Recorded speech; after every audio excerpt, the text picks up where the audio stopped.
From having the greatest of soldiers to winning wars, taking territories, commanding respect, and even down to liberating their people, many African warriors, right from the BCs to ADs, and even the colonial era, have risen in different tribes and kingdoms. Even though many of the kingdoms these warriors took charge of have gone into extinction, stories of them have been told over and time again. Here's what you should know about the greatest African warriors and their deeds. Number 1. Pharaoh Tahalka.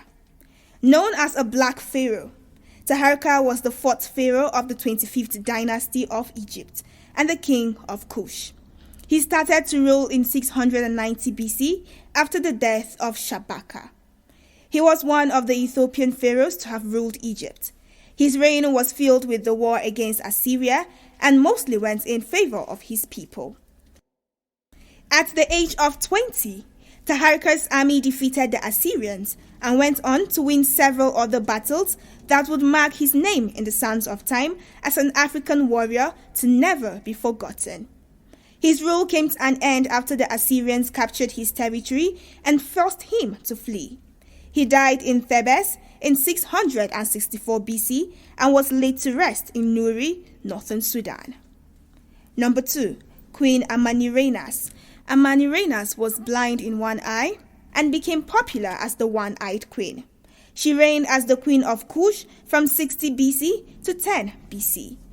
She headed to the battlefields and looked at wars in the eyes until she fought well enough to expand Kush by conquest. Her most memorable fight was against Rome during the reign of Caesar Augustus. The Kushite queen won some territories controlled by the Romans and brought down many statues of Caesar Augustus. Needless to say, the Romans came back and recorded some victories against her, but with the way she continued fighting, Caesar Augustus was forced to sign a peace treaty with her with a promise to depart from all Nubian lands. Number 3. Ramses II the Great. History has given different sides to the story of Ramses. While others claim that he was only a showman and propagandist, others say he had a successful reign as pharaoh. Whatever the case, the leader is mostly regarded as the 3rd Egyptian pharaoh of the 19th dynasty, and his name written in history as Ramses II, a great warrior, with victories over the Hittites and Kadesh. Aside from the battles he fought, it was during his reign that his kingdom had its first known peace treaty in 1258 BC with the Hittites. He further had the territory of Egypt secured, and his reign flourished until he died at the age of 96. Number 4. Shaka Zulu. Arguably, Shaka is the greatest king of Southern Africa and of the Zulu Kingdom.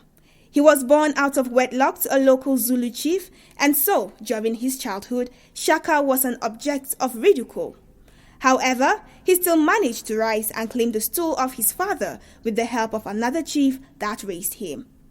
At the time, the Zulu nation was made of smaller chiefdoms, but as soon as he became chief, he brought them all under his control and forged a kingdom that was both massive and feared.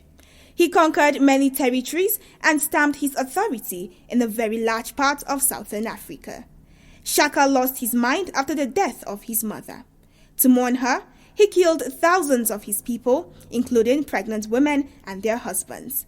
He also killed pregnant animals and ordered that no one must plant or milk for a very long time. He was later killed by his half-brothers. Number 5. Shango.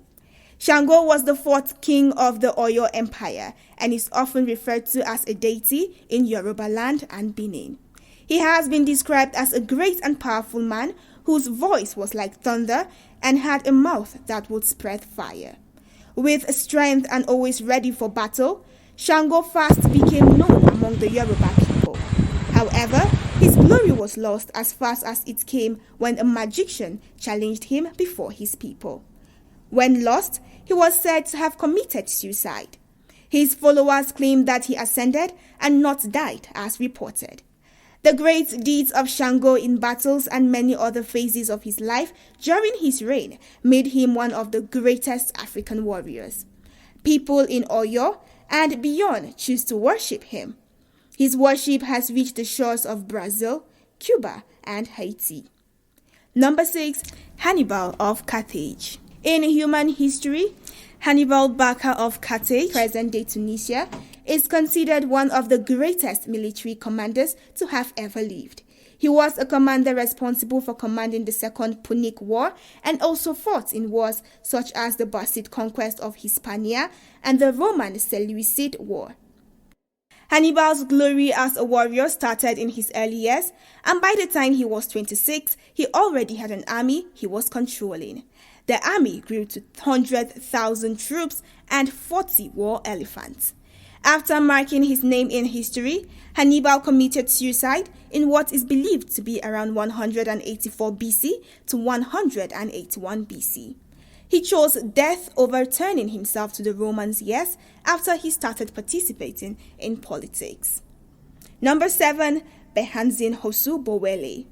Also known as King Shaka, Behazin was born in Dahome in 1844.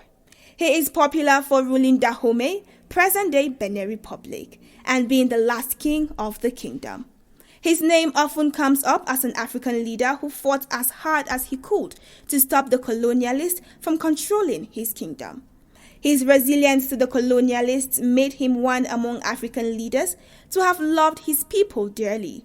He was considered the most powerful king in West Africa and an African warrior in the 18th century. Under his watch, his army rose to become 15,000 men and 5,000 women, also called the Amazon. Number 8. The Dahome Amazons. The Dahome Amazons were female army of the Bay ethnic group of the ancient kingdom of Dahome in present Benin Republic. The women are the only few documented female armies in modern history. Some of the warriors were recruited as early as when they were 8 years old and counted to about 6,000 by the mid-19th century. While protecting Dahome, the women warriors fought many wars, including against the European, who documented their fight as admirable. Although they stood firm in the First and Second Franco-Dahomean Wars, many of the soldiers died, while the remaining were disbanded when the kingdom became a French protectorate. Number 9. Mansa Kankan Musa. In his 25 years of rule, Musa conquered more than 20 different cities and tripled the size of his kingdom, Mali. Away from wars, Musa established himself as the wealthiest man to have ever lived. He had a net worth of $400 billion in today's money. He further promoted learning and Islamic education and turned his kingdom into a major trade center in Africa. Number 10. Queen Amina. Often regarded as the warrior queen, Amina became a queen in Zazzau, present-day Zaria, in Nigeria between 1576 and 1610. Her reign would give rise to the expansion of Zazzau to Ida, Nupe, and even Kano. She was known as an African warrior who led men to many battles that mostly came out victorious. She ruled for 34 years, but her name has been immortalized in the tales of Africans who stopped at nothing to protect their kingdoms and people. Number 11. Oba Eware. While Edo remains one of the most daring kingdoms in Nigeria and Africa, Oba Eware, who had magical powers, is famous for giving it most of the prestige it currently enjoys. His tale started with the death of his father, after which he was exiled and his brother became Oba. There was chaos between the brothers, but it did not become a war until Eware, Prince Ogun, returned to Benin. The war led to the death of his brother and many others in the city. Having fought to take charge of Benin and many other territories in large heats, Eware has remained celebrated for many decades. He changed many laws of Benin and renamed the city Edo in honor of the slave who traded his life for his. His rule began in 1440, and before his death in 1473, he had already made the arts, festivals, and cultures of the Benin people popular across many borders. Number 12. Chekshua Kam Mpande. He is one of the African warriors and was a Zulu King from 1873 to 1879. Cheick Shua led the Zulus to a successful victory in the Anglo-Zulu War in 1879. His victory, however, did not last as the British retaliated and forced him into surrendering. This was followed by an exile to Cape Town and later London. Kam Mbande died in 1884 as the last king of an independent Zulu kingdom. Number 13, Izana of Azum. Azum, also known as Aksum, ancient Ethiopia, flourished under the rule of Izana and became a major trade center. During his reign, he conquered Moro and Kush around 350 BC. In addition, his reign brought a complete change for the people of Azum when he converted to Christianity and brought faith to his kingdom. Number 14, Sundiata Keita. Sundiata belonged to the Malinke tribe of West Africa and was a leader of the Kangaba kingdom in the present-day Mali-Gambia border. Although his early life had little or nothing to do with being a warrior, as he was a sickly brother among 12 royal siblings, he later had one of the largest armies at the time. He is most notable for challenging and winning the Battle of Kirina against Susu people of Sumunguru in present-day Kaulikoro. His fighting prowess also led to his seizing Kumbi, which is also known as Kawumbi Saleh in ancient Ghana and modern Mali. Years passed, and so was his conquest of many territories.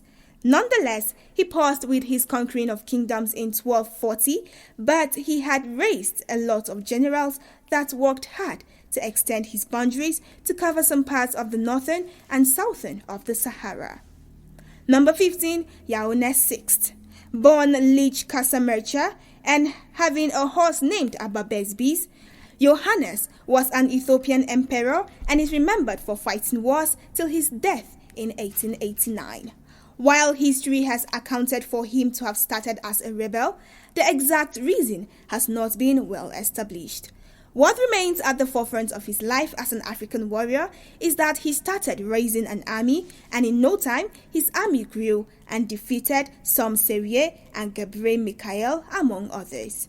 Through his battles, he became the commander of the main army and received a high Ethiopian aristocratic and court title known as the Jasmark.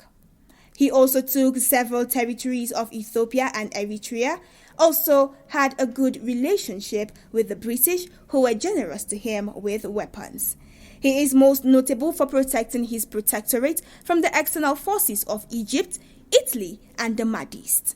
The ruler, who lived many years of his life by sword, died by the sword in 1889 when he was killed at the Battle of Galabat by the Mahdist Sudanese. If we left out any warrior, please let us know in the comment section.